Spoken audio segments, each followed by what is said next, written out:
Hello, everyone. This is Glen, Guyton, diversity and inclusion keynote speaker and your generations in the workplace trainer. I am here to talk to you today about bar dress code discrimination. Yes, you've heard it right. You are going out for a drink. You just want to hang out with some friends, and you get to your favorite bar. Maybe it's not your favorite bar, but you get to a bar downtown and you see this sign sitting out front, and they have a whole list of things that you cannot wear if you are going in the club. This just recently happened. Well, I get in Sacramento, and it's happened in a lot of other places. But it's a big topic of discussion. Are some of the dress codes that facilities such as clubs, nightclubs, and bars have, are they discriminatory? Maybe they are.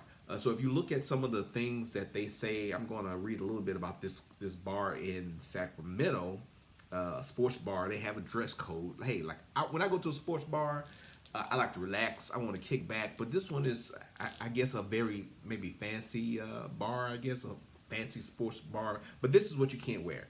It says no sweats, no joggers, no gang colors. I don't even know what the gang colors are now. I mean, you can't wear red and blue. I don't know.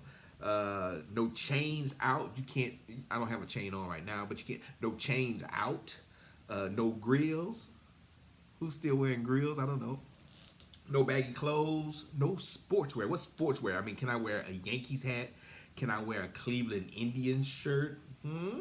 So what sportswear can I wear in sportswear? No track pants. And so some people are saying that this dress code unfairly discriminates against African Americans. Now, I don't wear any of those things now because I am a little bit older, right? So I don't wear like track suits. I don't wear some of the things that are listed in this thing. I don't wear my gold chains out. I guess I could wear my gold chains, but I don't wear those types of things. So people are outraged. It says Bar West is not the only place in town with a dress code. That's the name of the bar, Bar West in Sacramento. I had never been there. Maybe I'll have to go check it out.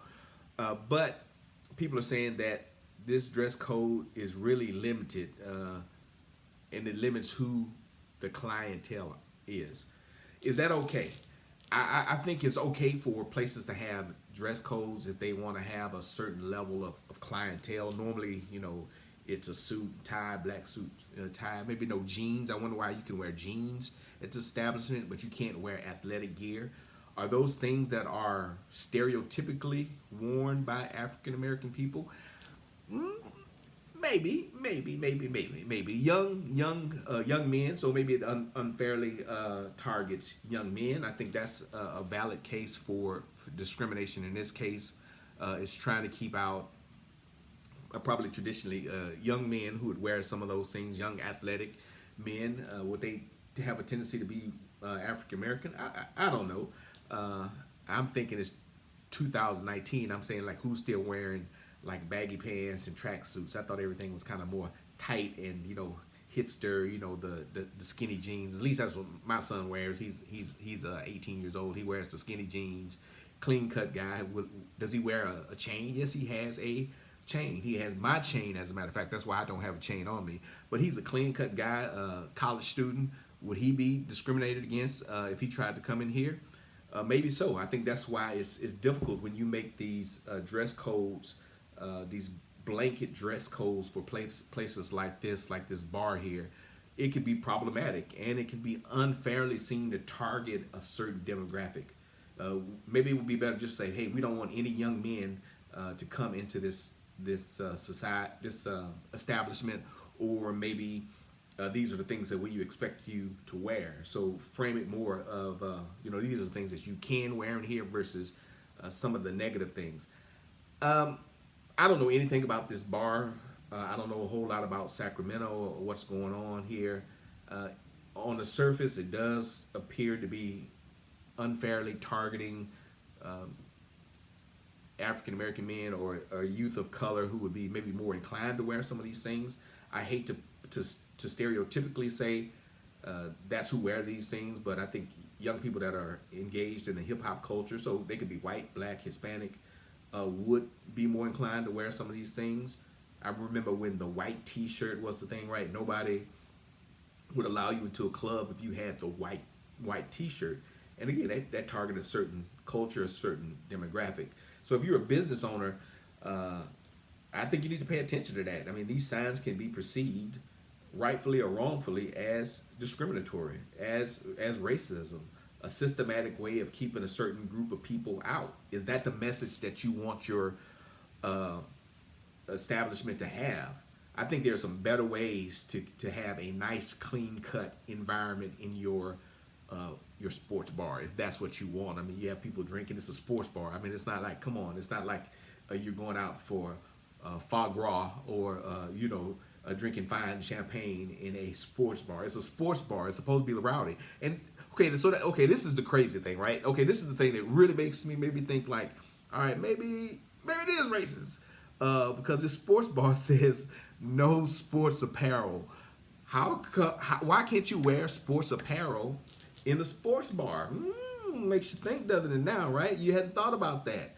You can't wear sports apparel in this sports bar. So that's a little bit questionable. Grills, I don't know why people can't wear grills. That's kind of stupid. I do think that's some classism right there. If it's not racism, it's classism. I don't wear a grill. I like my teeth. What if Paul Wall came in there? Y'all know who Paul Wall is? Let me see your grill. Nelly. I think Nelly, did he do that song? But these dress codes in the past have been discriminatory. So this is just another example of that. I can look at another bar. I'm here looking at another bar that says no flat straight brim or baseball caps. No flat brims, no hoodies, right?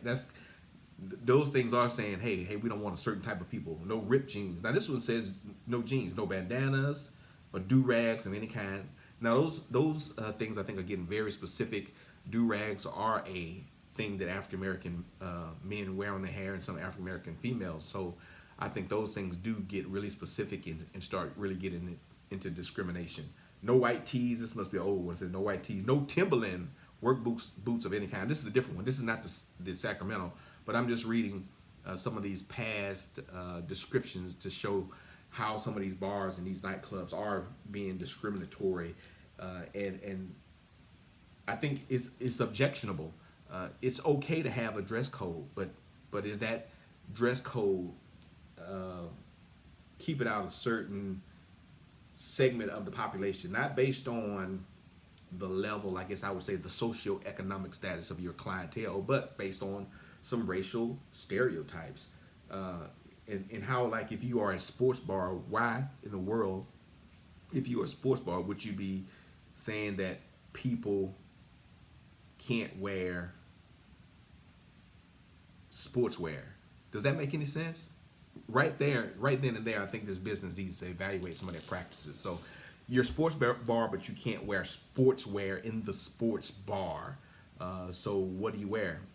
If I wear a hockey jersey, will I be allowed in? I think people need to test this to see if it really is discriminatory, if it really is racist. But there's a lot of things online that you can look at this topic.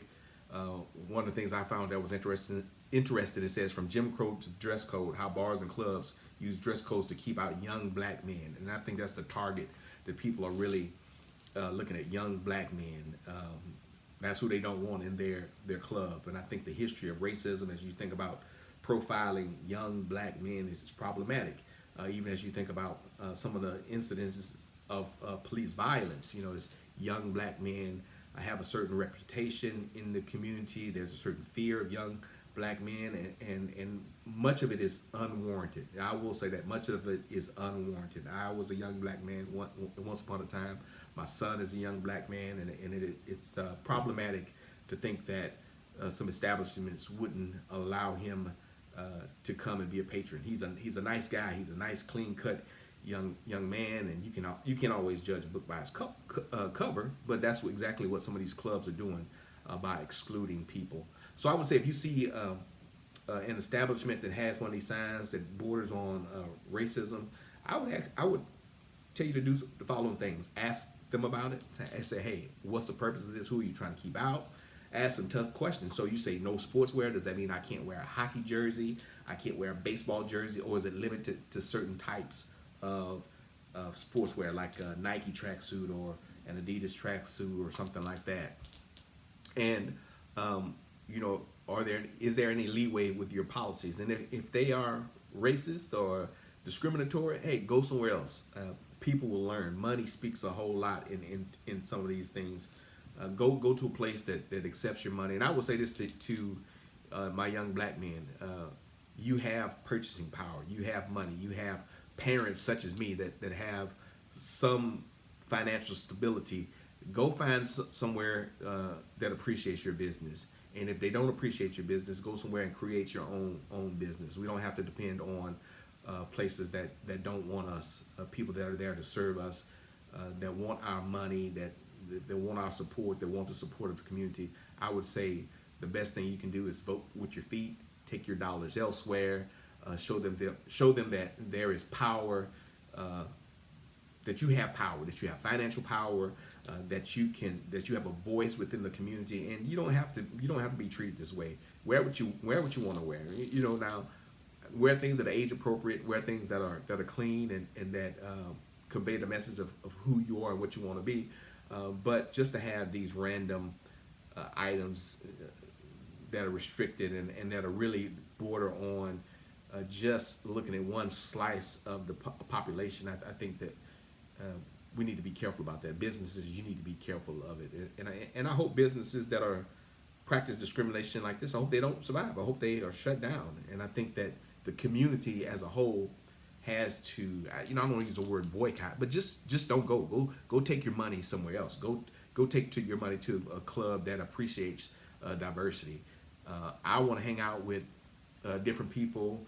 I think there are other ways to dictate your population. You know, the music, the type of foods and things like that you serve. I mean, those are items that are selective enough in themselves.